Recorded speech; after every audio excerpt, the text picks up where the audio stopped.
नमस्कार साथियों, एक बार फिर मैं दीपंकर समझदार, चार्टर्ड अकाउंटेंट, आपका दोस्त और business growth associate. Stock market पे टैक्सेशन कैसे अप्लाई होता है, शेयर ट्रेडिंग पे कैसे टैक्सेशन अप्लाई होता है, इनकम टैक्स कितना उस पे लगता है, आज उसके बारे में बात करने वाले हैं। दोस्तों, अगर अभी तक आपने सब्सक्राइब नहीं किया तो सब्सक्राइब, लाइक, शेयर करना मत भूलिएगा। तो क्लियर करते हैं कंसेप्ट, शेयर्स और स्टॉक्स पे टैक्सेशन कैसे लगने वाला है। तो कैटेगराइजेशन ऑफ शेयर्स और स्टॉक्स को शॉर्ट टर्म और लॉन्ग टर्म में करना सबसे इंपॉर्टेंट चीज है, उसके बाद ही हम लोग इसके टैक्सेशन की बातें कर सकते हैं।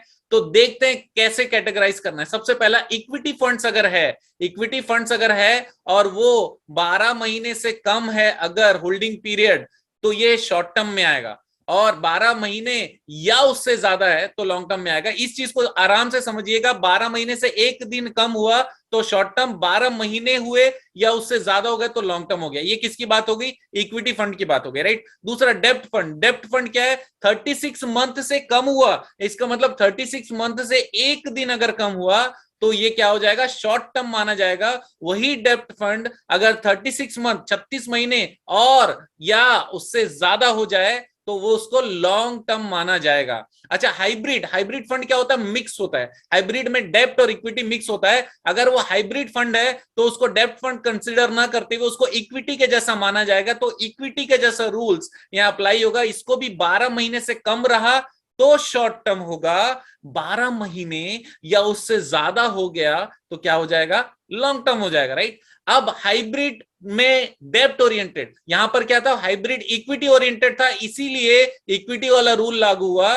वही हाइब्रिड में डेब्ट ओरिएंटेड, मतलब डेब्ट का कंपोजिशन ज्यादा रहेगा तो उसको डेब्ट के हिसाब से लेंगे। इसका मतलब डेब्ट का क्या था? 36 मंथ से कम हुआ तो शॉर्ट टर्म। तो यहां पर भी हाइब्रिड डेब्ट ओरिएंटेड फंड में 36 मंथ से कम हुआ तो वो शॉर्ट टर्म माना जाएगा, और 36 मंथ या उससे ज्यादा अगर हो गया तो उसको लॉन्ग टर्म मानेंगे। तो हाइब्रिड डेब्ट ओरिएंटेड फंड किसके जैसा है? डेब्ट फंड जैसा। हाइब्रिड इक्विटी ओरिएंटेड फंड किसके जैसा है? इक्विटी फंड जैसा, राइट। अब इसके बाद आ जाते हैं इक्विटी शेयर्स। अब इक्विटी शेयर्स कौन सा? लिस्टेड। अब ये लिस्टेड का मतलब क्या होता है? जिसकी लिस्टिंग हुई है नेशनल स्टॉक एक्सचेंज में, बॉम्बे स्टॉक एक्सचेंज में, या फिर कोई भी ऑथोराइज स्टॉक एक्सचेंज में जो कि इंडिया में काम कर रहा है, अगर उसमें लिस्टिंग हुई है तो उसको बोलेंगे लिस्टेड इक्विटी शेयर्स। और लिस्टेड इक्विटी शेयर्स में नॉर्मल इक्विटी फंड के जैसा रूल लगेगा, मतलब 12 महीने से एक भी दिन अगर कम है तो उसको हम लोग क्या बोलेंगे? Short term. और 12 महीने या उससे ज्यादा हुआ तो क्या बोलेंगे? लॉन्ग टर्म,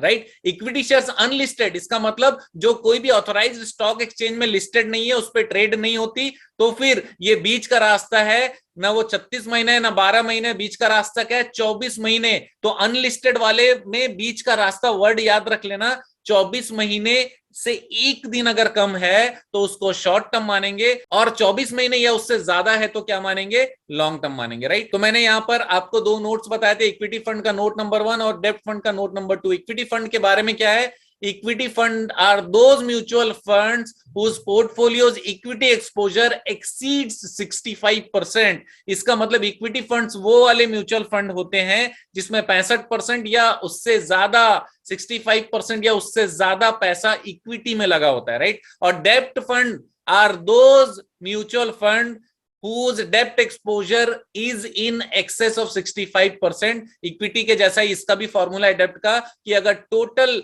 फंड का 65% से ज्यादा अगर डेब्ट में लगा हुआ है तो उसको डेब्ट फंड बोलेंगे, राइट। यहां तक हमने क्लियर कर लिया इक्विटी फंड, डेब्ट फंड और शॉर्ट टर्म और लॉन्ग टर्म, जो आप यहां पर देख सकते हैं, राइट। अब आगे बढ़ते हैं।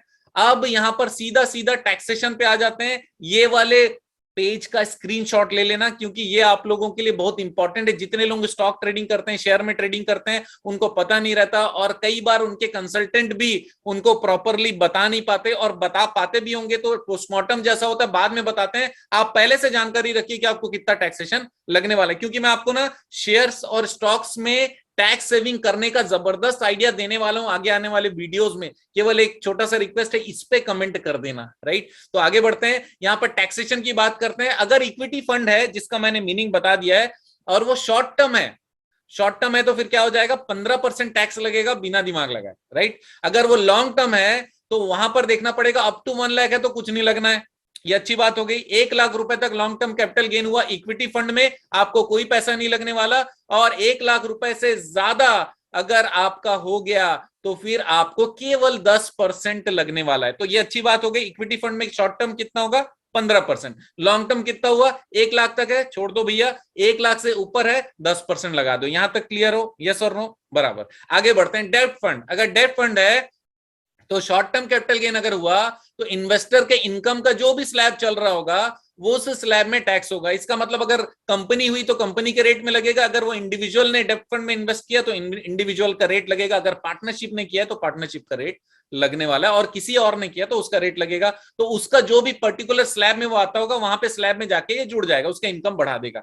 कौन, डेब्ट फंड। लेकिन अगर डेब्ट फंड लॉन्ग टर्म रहा तो इंडेक्सेशन होगा। सबसे पहली बात है कि इंडेक्सेशन का बेनिफिट मिलेगा। दूसरी चीज है कि 20% इंडेक्सेशन के बाद 20% ही टैक्स लगेगा। इसका मतलब ये ओवरऑल टोटल इनकम में तो जुड़ेगा, लेकिन इसका टैक्स अलग से कैलकुलेशन होगा, इस पे लगना ही है टैक्स, चाहे आप बाकी टैक्स रेंज में आते होंगे बाकी इनकम मिला के, या फिर नहीं भी आते होंगे। यहां तक क्लियर हूं, ओके ग्रेट। आगे बढ़ते हैं, हाइब्रिड इक्विटी फंड अगर है तो इक्विटी का भाई हो गया, क्योंकि यहां भी इक्विटी यहां भी इक्विटी, भाई भाई ये 15%, राइट। और यहां पर भी अगर 15% मतलब शॉर्ट टर्म में रहा, शॉर्ट टर्म कैपिटल गेन रहा तो हाइब्रिड इक्विटी फंड में क्या होगा, 15% लगेगा। अगर लॉन्ग टर्म में रहा तो 1 लाख रुपए तक कुछ नहीं लगने वाला, और 1 लाख से ऊपर रहा तो 10%, सेम इक्विटी फंड के जैसा लगेगा।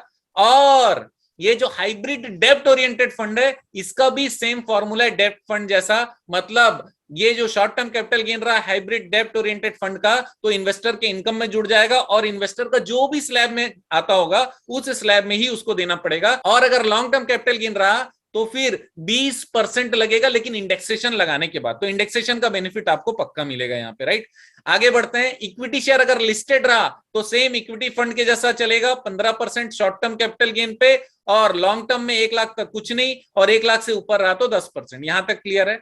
अब इसके आगे आते हैं, इक्विटी शेयर अगर अनलिस्टेड रहा तो क्या होगा, अनलिस्टेड रहा तो इन्वेस्टर के इनकम में जुड़ जाएगा, जो भी स्लैब इन्वेस्टर को लग रहा होगा वो लगेगा। और लॉन्ग टर्म कैपिटल गेन रहा तो ये भी आप देखिए 20% भी इंडेक्सेशन वाला हुआ, लेकिन ये सिर्फ रेसिडेंट लोगों के लिए है। 20% आफ्टर इंडेक्सेशन, इंडेक्सेशन कर लो फिर 20% लगा लो, और अगर नॉन रेसिडेंट है तो 20% नहीं 10% ही लगने वाला है अनलिस्टेड के केस में। यहां तक क्लियर है। ये जबरदस्त इंपॉर्टेंट स्लाइड है, ध्यान रखिएगा दोस्तों। आप जानते हैं मेरा मिशन है हमेशा आप लोगों की मदद करना और समय पर सारी जानकारी देना। तो इस वीडियो को शेयर इसलिए करिए क्योंकि पूरा भारत शेयर ट्रेडिंग करता है, उनको टैक्स स्लैब पता रहना चाहिए। एक सिंगल वीडियो में आपको सारी जानकारी मिलने वाला है। आपका दिन जबरदस्त और शुभ हो।